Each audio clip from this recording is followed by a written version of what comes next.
es difícil encontrar realmente la palabra correcta para el tema del hospital, lo que sucedió ahí. Creo que más que todo es esa falta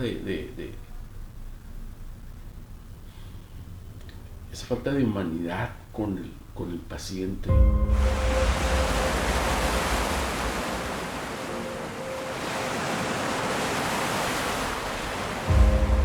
Mayday, mayday, mayday. Ladder 4 to command. We're preparing for high-angle rescue at the cliffs.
Sí hubo un antes y un después de que cayó ese set y que supimos que alguien estaba accidentado.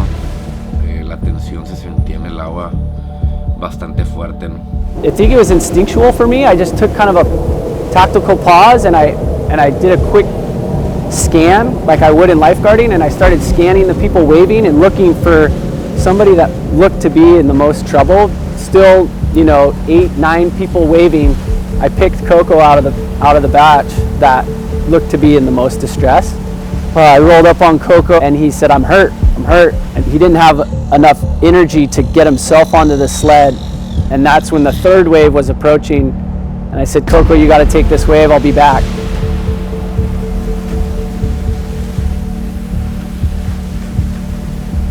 Third wave came over him. I followed him in the whitewash when he surfaced. Once again, I gave him the sled. He said, I can't climb up, I'm hurt. He was able to get the handles. He got about midway on the sled and was able to give himself one good pull to kind of get maybe up to his torso onto the sled. I kind of did a slow motor down and over to the channel. Once I got to the channel, I immediately made a radio transmission. After that radio transmission, Greg came over. Para su fortuna estaba Greg Long ahí, que gracias al rescate y al bote que tenían ahí para poder trasladar a gente en caso de un accidente. Got him up and over onto the boat and did the kind of quick assessment. Once we got him into the transom, that's when I did a quick PMS, which is a pulse motor system check. I knew that the injury was serious, but I didn't know how serious. And regardless, needed professional care as quick as possible. But at that point, I made a phone call, a 911 phone call, to have an ambulance meet him at the corral. La máquina llegó, ahí yo me impresioné la primera vez que veo la máquina en acción. Lo estabilizamos, le pusimos su cuello, le pusieron un IV. ¿Oxígeno? Ya llegó la guardia. Y pues Coco venía en mucho dolor. Ya una vez que llegamos al muelle de la Marina y ya lo recibieron las enfermeras, nos subimos a una camilla, nos trasladaron al hospital de Ensenada. Ahí fue una historia horrible, la verdad.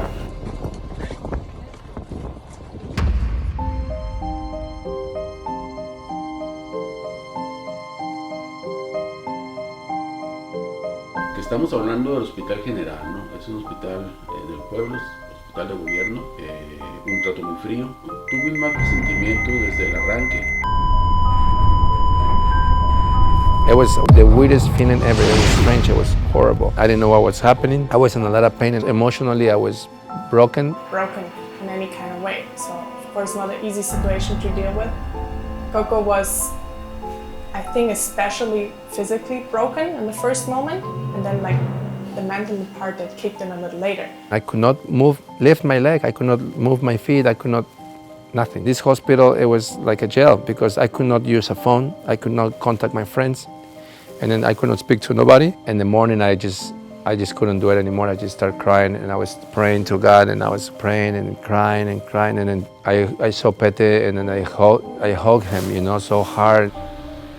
Yo me moví por fuera y le hablé a un amigo mío para ver si nos ayudaba con el tema de qué era lo que estaba pasando ahí adentro. Me respondió y me mandó un chat de la radiografía. Y me dijo, mira, el problema está serio, parece que es fractura de cadera. Me acerco con las enfermeras y me dicen, es que tu amigo está muy mal, no podemos ayudarlo. Abro las cortinas y entro Coco. No, Coco estaba destrozado, moralmente, espiritualmente estaba en el suelo estaba deshecho, parecía un niño. Estaba llorando,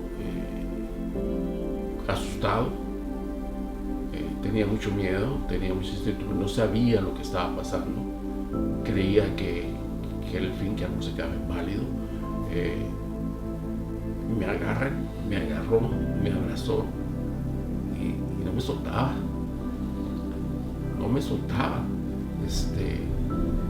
y llorando conmigo. Yo, créeme que quería llorar. No lloré porque sabía que tenía que darle fuerza a él, ¿no? Y lo abracé y le dije, aquí estoy contigo, no te preocupes, aquí está Dios con nosotros, necesitas darme tiempo, te vamos a sacar, ahorita te vamos a sacar de aquí, te vamos a llevar a un hospital privado. Y no me soltaba, me dijo, no te vayas, Pete. Fue un momento muy, muy oscuro, muy pesado, hablando sentimentalmente, espiritualmente. Él estaba destrozado y en ese momento yo sabía que yo era su única ancla en ese momento. De lo único de que él se podía agarrar era yo, ahí en ese momento. Nunca se me va a olvidar en la vida. He tenido experiencias muy pesadas yo, pero eso fue algo realmente increíble.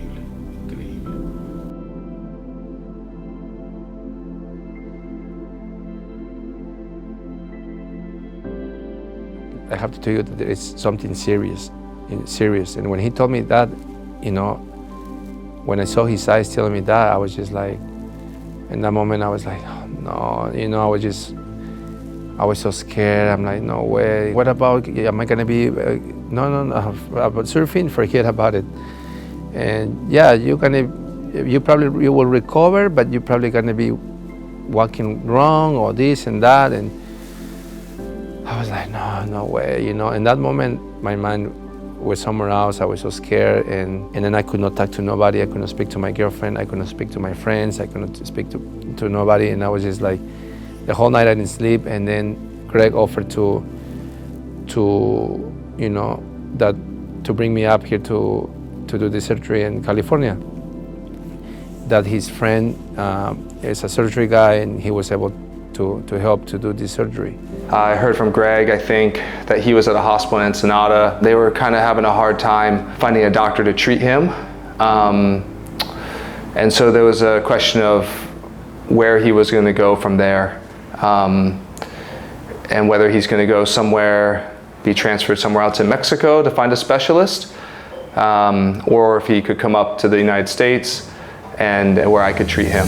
Just, you know, took this opportunity, and you know, Greg and everybody, we decided to go in Greg's van.